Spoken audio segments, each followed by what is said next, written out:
हरे कृष्णा। आज दोपहर की उनके दिल की बातें, ये रहेगा टॉपिक। और क्या हो सकती है वो बातें, ये जानने की कोशिश करेंगे। आज की रीडिंग से टैरो में से लेंगे कुछ कार्ड्स और साथ ही साथ देखेंगे ओरेकल मैसेजेस। तो शुरुआत करेंगे कार्ड शफल करके। रीडिंग अगर आपको पसंद आता है तो चैनल को लाइक और सब्सक्राइब करना बिल्कुल ना भूलें।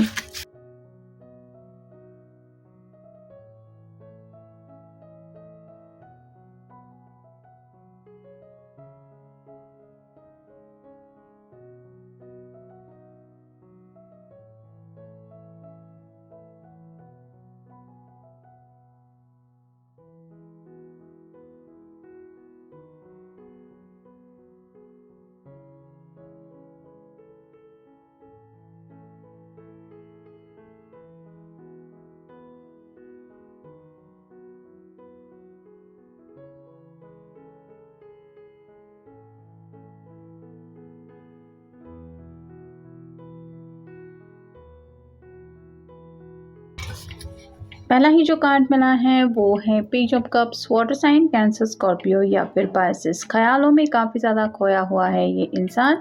जैसे यहाँ पे भी आप देख सकते हैं, इसके बाल भी लहरा रहे हैं, इसका कोई ध्यान नहीं है। ये सिर्फ इमेजिनेशन में है कि जब अब ये आपसे मिलने वाले हैं तब क्या होगा। एक हैप्पीनेस है जो इनके चेहरे पे है, जिसको ये छुपा नहीं पा रहे हैं। इन शॉर्ट आप कह सकते हैं जैसे हवा में उड़ रहे हैं, इतना ज़्यादा उनका दिल आपकी तरफ बढ़ता चला जा रहा है या फिर आपको लेके जज्बाती हो रहे, जिस वजह से ऐसे बिना सिर पैर वाली कुछ बातें इनके दिलो दिमाग में चल रही हैं, जिन बातों को लेके ये काफ़ी ज़्यादा एक्साइटमेंट से सोच रहे हैं। फिर knight of wands, fire sign Aries, Leo, Sagittarius. जैसे ये जश्न मना रही है, यहाँ पे बैकग्राउंड में घोड़ा भी डांस कर रहा है। खुशी इसके चेहरे से भी झलक रही है जो ये छुपा नहीं पा रही है। म्यूजिक वगैरह भी है, यानी कि फाइनली मेरी ज़िंदगी में वो पल आ गया जिसकी मुझे चाह थी, या फिर वो खुशी मुझे मिल रही है जो मैं चाहती थी। ऐसी इसके चेहरे पे कुछ एक्सप्रेशन है। वैसे ही आपके पर्सन को किसी बात की तो बहुत ज़्यादा खुशी हो रही है और उस खुशी को ये नहीं संभाल पा रहे हैं। फिर है six of wands, fire sign. यहाँ पे भी एरीज, लियो, सैजिटेरियस है। ये कार्ड जैसे रिवर्स आया है तो काफ़ी वक्त से इस पर्सन ने मैनिफेस्टेशन भी किया था और हो सकता है ये सक्सेस के पीछे दौड़ रहे थे। लेकिन हर किसी को पर्सनल लाइफ में कुछ अचीव करते वक्त ऑब्वियसली लव लाइफ बैलेंस होनी ज़रूरी महसूस होती है। और यहाँ पे भी इन्होंने हो सकता है कुछ ऐसा अचीवमेंट अचीव कर लिया है जिसकी खुशी शायद ये आपके साथ शेयर करना चाहते हैं। फिर है king of pentacles, earth sign, Taurus, Virgo, Capricorn. यहाँ पे भी ये पर्सन अकेला बैठा हुआ मुस्कुरा रहा है। इसके भी चेहरे पे काफ़ी ज़्यादा खुशी है। वैसे ही कुछ बीते पलों को लेके भी ये खुश हो रहे हैं, क्योंकि उन पलों में भी इनको खुशी महसूस हो रही है। और साथ ही साथ आने वाले फ्यूचर को लेके भी कुछ ऐसा एहसास इनके दिल में ये महसूस कर रहे हैं जिसकी खुशी इनके चेहरे पे झलक रही है। यहाँ पे एक डॉग है जो रिप्रेजेंट करता है लॉयल्टी को। तो शायद इस बात से ये खुश है कि दोनों के बीच में अगर दूरियां भी चल रही हैं, फिर भी उन दूरियों के बावजूद आप भी इनके लिए लॉयल है और वैसे ही ये भी आपके लिए लॉयल्टी रखते हैं। फिर है knight of cups, water sign Cancer, Scorpio, Pisces. 2 बार नाइट आया है, यानी कि ये पर्सन काफ़ी ज़्यादा एक्साइटमेंट के मूड में है। यहाँ पे भी हॉर्स है जो डांस कर रहा है, यहाँ पे भी हॉर्स है जो डांस कर रहा है। तो इस पर्सन ने फ्लावर्स हाथ में लेके रखे हैं। एक मैसेज है, डाइन वाइन सब तैयारी है। कारपेट वगैरह भी बिछा के रखा है, यानी कि बस आप ही का इंतज़ार हो रहा है, ऐसा आप कह सकते हैं। तो अगर आप इनसे मिलने वाले हैं तो मिलने की खुशी भी इनसे संभली जा रही है और काफ़ी ज़्यादा इंतज़ार हो रहा है उस स्पेसिफिक घड़ी का जब आप दोनों रूबरू होंगे एक दूसरे के सामने। ये वैलेंटाइन डे को लेके भी कुछ प्रिपरेशन हो सकती है, या फिर बहुत जल्द ये आपसे मिलने वाले हैं, ये भी उनको एहसास हो रहा है। फिर है द हैंगमैन। अलग नज़रिए से दुनिया उनको दिखाई दे रही है, जैसे ये उल्टी लटकी हुई है, लेकिन इसका मतलब ये नहीं कि इसको कोई तकलीफ़ दे रहा है, ये अपनी मर्ज़ी से ऐसा कर रही है। वैसे ही आपके पर्सन का जो पॉइंट ऑफ व्यू है वो काफ़ी ज़्यादा अलग हो सकता है दुनिया भर से, लेकिन उन्हें लगता है कि इस पॉइंट ऑफ व्यू से वो आपके जज्बातों को ज़्यादा समझ पाते हैं। मतलब आपके नज़रिए से ज़िंदगी या फिर कोई ऐसी स्पेसिफिक चीज़ समझने की कोशिश कर रहे हैं, क्योंकि उन्हें लगता है कि वो दुनिया से काफ़ी ज़्यादा हट के सोचते हैं या सोचती हैं। फिर 7 of cups, water sign Cancer, Scorpio, Pisces. जैसे हर एक बाउल के नीचे कुछ ना कुछ रखा हुआ है और ये पर्सन गैस करके इसको सही आइडिया लगा के एक बाउल चूज़ करना है। वैसे ही आपके पर्सन कई सारे विशेष हैं जो पूरी होने के लिए दिल से मैनिफेस्टेशन तो कर ही रहे हैं, लेकिन एग्जैक्टली उनकी ऐसी कौन सी विश है जो अगर पूरी हो जाती है तो बाकी की विश का पूरे होने का उनको इंतज़ार नहीं रहता, शायद ये वो सोच रहे हैं। फिर है 3 of swords, air sign Gemini Libra Aquarius. यहाँ पे तो पास में शायद दोनों के बीच में कुछ ब्रेकअप वगैरह भी हुआ हो सकता है, या फिर दोनों के बीच में कुछ इस तरह से दूरी आ गई जिस वजह से काफ़ी ज़्यादा तकलीफ़ में थे, दर्द में थे। इनको वो एहसास अभी भी महसूस हो रहा है जब शायद ये आपसे जुदा हो रहे थे। और जैसे फाइनल कार्ड है द लवर्स, तो जुदाई के बाद जो मिलने की एक खुशी होती है कि इतने वक्त बाद, कुछ लोगों के लिए शायद कुछ साल भी हुए हो सकते हैं, या फिर कुछ लोगों के लिए कुछ महीने कुछ हफ्ते भी हुए हो सकते हैं। उसके बाद ये आपसे जब मिलेंगे और दोबारा आप दोनों इस तरह से लवर्स की एनर्जी में एक दूसरे कनेक्ट होंगे, तो वो क्या खुशी होगी। बस यही बातें उनके माइंड में चल रही है, जिसको लेके ये काफ़ी ज़्यादा खुश है, या फिर आने वाली खुशियों को लेके ये अपने आप को समझा रहे हैं कि हाँ, मुझे सच में ये सब मिलने वाला है। अब देखते हैं Oracle cards. Humility, I take a deep breath and release all my desires to be right without right. What's left, a soft and fallible version of me that's willing to make mistakes, hear other people's opinion and try doing stuff a different way. In others words, I get to take a pretty sweet and inclusive brain vacation. तो यहाँ पे बात आ रही है कि अब तक शायद इस पर्सन ने दूसरों की बातें सुन के काफ़ी ज़्यादा काम लिया है, लेकिन अब ये अपने दिमाग से काम लेते हुए थोड़ा रिलैक्सेशन चाहते हैं। जैसे यहाँ पे भी ये ब्रेन रिलैक्स होते हुए दिखाई दे रहा है, कैमरा है और ये आप कह सकते हैं पूरा रिलैक्सेशन का माहौल है। वैसे ही काफ़ी ज़्यादा सोच विचार के बाद ये जो पर्सन है वो अपने आप को रिलैक्स होता हुआ महसूस कर रहे हैं। Open heartedness, I know that life and other people living it can be an absolute burner sometime, but I promise not to let unhappy chapters make me jaded. If I get negative experiences turn my soul, then the jerks win. So I will move on with an open and hopeful heart, if only because I hate losing to jerks. तो यहाँ पे बात आ रही है दिल खोल के ज़िंदगी जीने की। कई बार हमारे इर्द गिर्द कुछ ऐसे लोग होते हैं जो हमारी ज़िंदगी में नेगेटिविटी फैलाते रहते हैं, और उनकी बातें सुन के भी कई बार दिल उदास हो जाता है, लेकिन उन लोगों को हम अच्छे लोगों में काउंट नहीं कर सकते।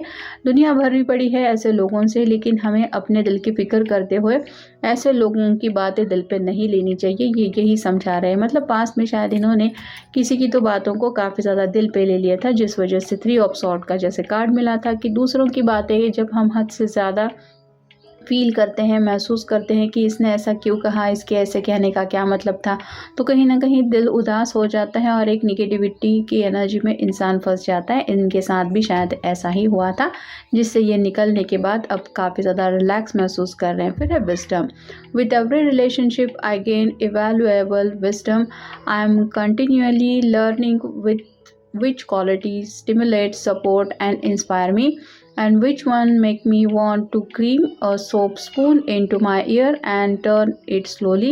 In the sense, even failed relationships are actually success. See how wise I sound. तो यहाँ पे बात आ रही है विजडम की। तो जैसे सूझबूझ की बातें भले ही हम किसी से सुने तो भी दिल कुछ समझने लगता है, और कुछ ऐसे तजुर्बे ज़िंदगी में मिल जाते हैं जिससे भी काफ़ी ज़्यादा इंसान सीख जाता है। और यहाँ पे भी कुछ लोगों ने शायद फेल्ड रिलेशनशिप को लेके काफ़ी कुछ सीखा है। मतलब एक बार अगर वो रिश्ता कामयाब नहीं हुआ तो इसका मतलब ये नहीं है कि आगे चल के वो रिश्ता कामयाब नहीं हो सकता। कई बार कुछ हालात की वजह से रिश्ते को या फिर थोड़ा समय के साथ आगे बढ़ते बढ़ते वक्त देना पड़ता है, एक दूसरे को समझ के लेते हुए। और यहाँ पे भी ये पर्सन को यही लग रहा है कि सक्सेस आखिर मिल ही जाता है, बस थोड़ी सूझबूझ की ज़रूरत ज़्यादा होती है, जहाँ पे पेशेंस इंसान के चेक किए जाते हैं। लेकिन अगर इंसान के अंदर काफ़ी ज़्यादा आप कह सकते हैं हौसला हो, हिम्मत हो, तो उन चीज़ों से भी इंसान उभर ही आता है। फिर है tact, I speak and act with care, remembering that impulsive words on harsh tone can sometimes hurt others. If it feels like I'm walking on eggshells, I will remember myself that those eggshells might actually be a shop full of china and I might actually be a bull. Then I will remind myself to stop mixing metaphors. तो यहाँ पे tact की बात आ रही है। मतलब हर किसी बात को हैंडल करने के लिए एक तरीका होता है, और यहाँ पे भी कई बार जहाँ पे इंसान गुस्से में कुछ बातें बोल जाता है और उसका मकसद भले ही नहीं होता सामने वाले पर्सन का दिल दुखाना, लेकिन बात बिगड़ जाती है। यहाँ पे भी ये पर्सन अपने आप को समझा रहे हैं कि इन्हें आपका दिल जीतना है या फिर गुस्से में कोई बात नहीं कहनी है जिसकी वजह से बात बिगड़ जाए। फिर है perspective. What does a hawk see in when it flies over your house beside the family of mice living nearby that you don't know about? That will your correct problems, conflicts, complaints look like when you are 80 years old and you gaze back on the timeline of your life. In this moment you are being given a gift of clear perspective, of knowing that in the end everything is going to be properly much better than okay. Think large enough and have a big issue small. Become an 80 years old hawk. Are you really into something? तो यहाँ पे नज़रिए की बात आ रही है।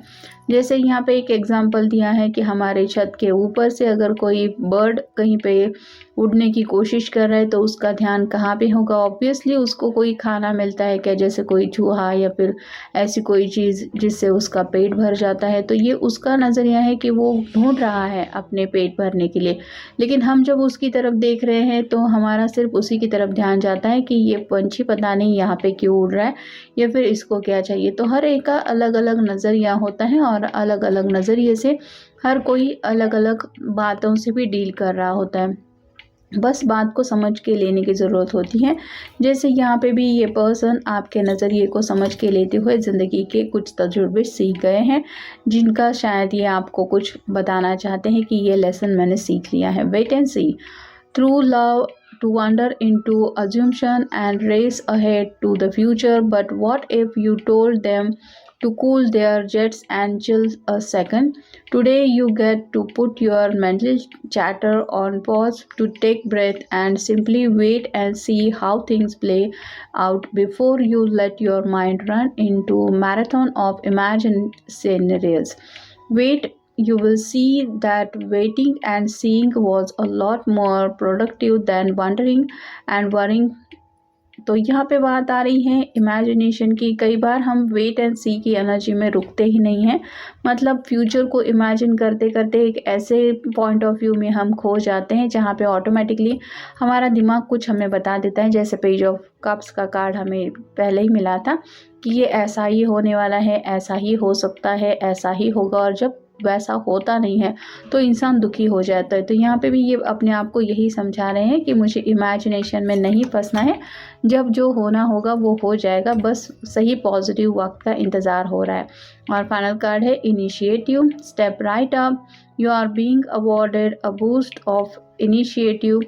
This potential option will give you the gusto you need to move your life in a previous unexplored direction. If you are in a relationship, then it's time to take a initiative and make something interesting plans for you and your partner. If you are not in one, it's time to reach out to old friends, go on adventures and potentially meet some new chores. Either way, the great journey is beginning with the small step, or one short text or whatever. I am not the boss of you. तो यहाँ पे बात आ रही है initiative action लेने की। जो लोग इनसे थोड़ा सा दूर चले गए हैं, ये दोबारा उनसे रिकनेक्ट होना चाहते हैं। मतलब जैसे आप दोनों के बीच में अगर सेपरेशन आया है तो इनके मन में यही आ रहा है कि एक स्मॉल टेक्स्ट, छोटा सा टेक्स्ट भी शायद आप दोनों को काफ़ी ज़्यादा करीब ला सकता है या फिर एक दूसरे से मिला भी सकता है। तो ये अगर एक्शन वो ले लेते हैं अपनी तरफ से सामने से तो शायद बिगड़ी बात भी बन जाती है। और कुछ ऐसे दोस्त हैं जो अगर इनके कॉन्टैक्ट में अब नहीं हैं तो उनके साथ भी शायद थोड़ा सा रिकनेक्ट होके या फिर रीयूनाइट होके उनकी भी हेल्प लेके या फिर थोड़ा रिलैक्स लेके ज़िंदगी की एक नई शुरुआत हो सकती है। एज ए फ्रेंड भी ये आपको काउंट कर रहे हैं, ऐसा भी हो सकता है। मतलब अगर ब्रेकअप वगैरह भी हुआ है तो चलो कोई बात नहीं, एज ए फ्रेंड ही सही, लवर ना सही, एक दूसरे से मिलते हैं और फिर दिल की बात बताते हैं कि आज भी मैं तुम्हें चाहता हूँ या चाहती हूँ। ऐसा भी इनके दिलो दिमाग में कुछ चल रहा है। तो काफ़ी ज़्यादा प्लानिंग चल रही है और इसी प्लानिंग की तैयारी में ये पर्सन जुटे हुए हैं। तो ये था आज का रीडिंग। मिलेंगे नेक्स्ट रीडिंग में।